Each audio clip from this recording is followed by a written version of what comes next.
On an otherwise routine morning in Washington, D.C., something entirely unexpected transpired at the Secret Service headquarters, an incident that left agents in shock and turned heads within the intelligence community. It was a day that began just like any other in the tightly controlled, methodically structured world of the Secret Service, where precision and procedure were paramount. There were no announcements, no public agendas, just a mysterious motorcade that pulled up in front of the building unannounced. No one was prepared for the arrival of one particular guest, Donald Trump. The main entrance of the headquarters was not a place for surprises.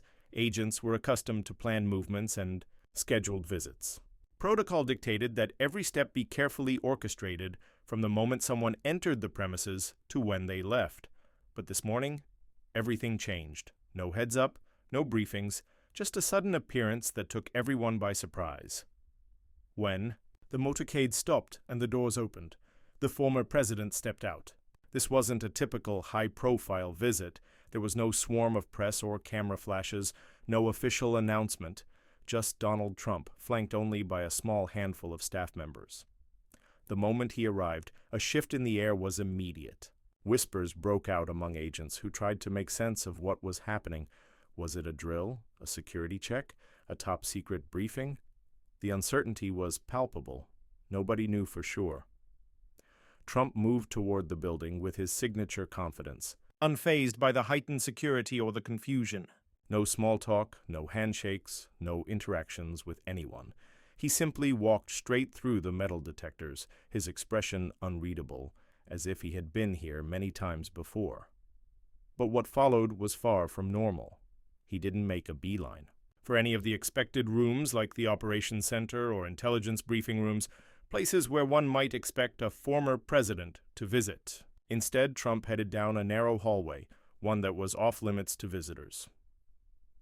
That's when the real tension began. Secret Service headquarters was a fortress, its corridors monitored by cameras and its movements meticulously controlled. No one had been briefed on this unplanned detour, and agents were left scrambling to piece together what was happening. A younger agent whispered to his supervisor, "Where's he going?" The older agent, brow furrowed, reached for his earpiece. He got only static in response. The confusion deepened. Trump didn't break his stride. His purpose was clear, at least to him.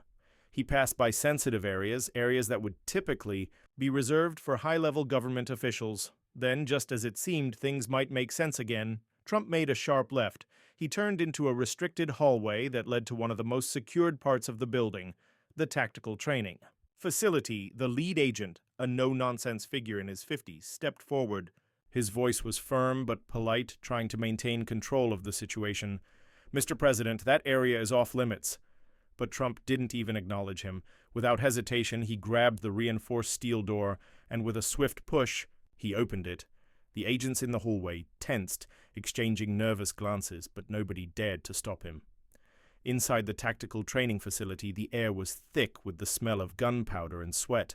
It was where Secret Service agents honed their skills, engaging in counter-assault drills, defensive combat exercises, and live fire simulations. It was a high-stakes environment, a place where only the best of the best trained. A place not for casual visitors, but there he was, Donald Trump, walking as if he owned the place, his eyes scanning the room with an unsettling familiarity. A burly instructor, well into his 60s, recognized the former president immediately. His brow furrowed as he exchanged a confused look with a colleague. "What the hell is he doing here?" one of them muttered. Trump ignored the murmurs and walked through the training area like he had done it 1,000 times before. He passed a row of tactical mannequins, stopped near a training mat, and then finally spoke. "Let's see what you've got." Silence followed. The instructors, who were seasoned experts in combat and high-stakes training, exchanged uncertain glances. One of them stepped forward cautiously, his voice measured. "Sir, this is a live drill facility. It's not a demonstration room." Trump didn't flinch. He didn't blink. "I know exactly what it is," he replied coolly. Then, in a move that left everyone speechless, Trump removed his jacket, loosened his tie, and stepped onto the training mat. The room fell deathly silent. What followed was nothing short of astonishing. The lead instructor, a grizzled man with a buzz cut, stepped forward. His voice was firm, but his stance was resolute. "Mr. President, this isn't a game," Trump smirked. "Neither is the job you do," he retorted. What happened next shocked everyone. The instructor moved quickly, demonstrating a practiced maneuver designed to take down an opponent. But Trump was ready. His response was swift and instinctive. He blocked the attack and countered. It wasn't perfect. He wasn't a seasoned fighter, but there was something in his movements that didn't seem random. It was calculated, defensive, effective. The instructor was forced to step back, eyes narrowing. This wasn't the response he expected. Trump was still standing tall, not backing down. For a moment, the room seemed to hold its breath. The other agents watched, unsure of how to react. A younger agent, no older than 30, let out a quiet chuckle, disbelief creeping into his voice. "This can't be real." The instructor exhaled slowly, his confidence waning. He had trained hundreds of elite operatives. But Trump wasn't playing. "By the rules. All right, sir," the instructor finally said, adjusting his stance. "I'll go easy on you." But Trump shook his head. "Don't." And then, in a blur, the instructor launched himself at Trump with calculated force. But once again, Trump moved faster than anyone expected. Not fast enough to be a professional fighter, but fast enough to raise questions. It wasn't about brute strength.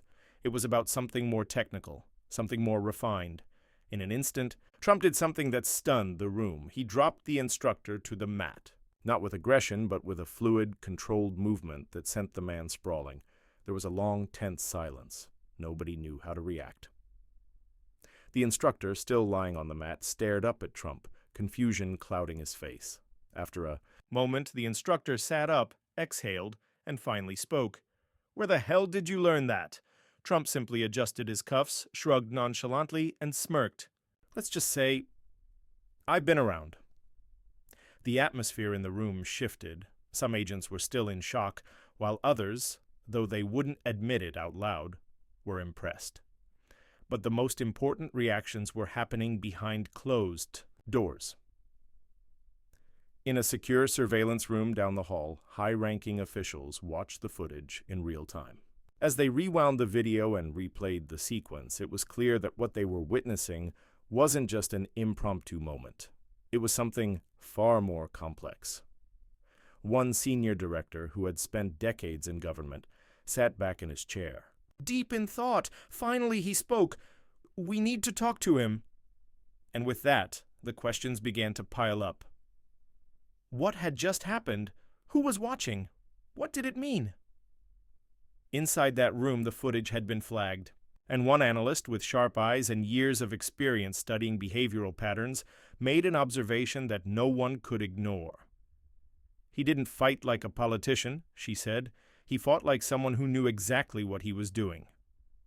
The deed. Room fell silent. The weight of those words hung in the air. If there was one thing that everyone knew in the intelligence world, it was this. There were some things you couldn't fake, and Trump in that moment hadn't been faking it. The senior director quickly requested Trump's old security records.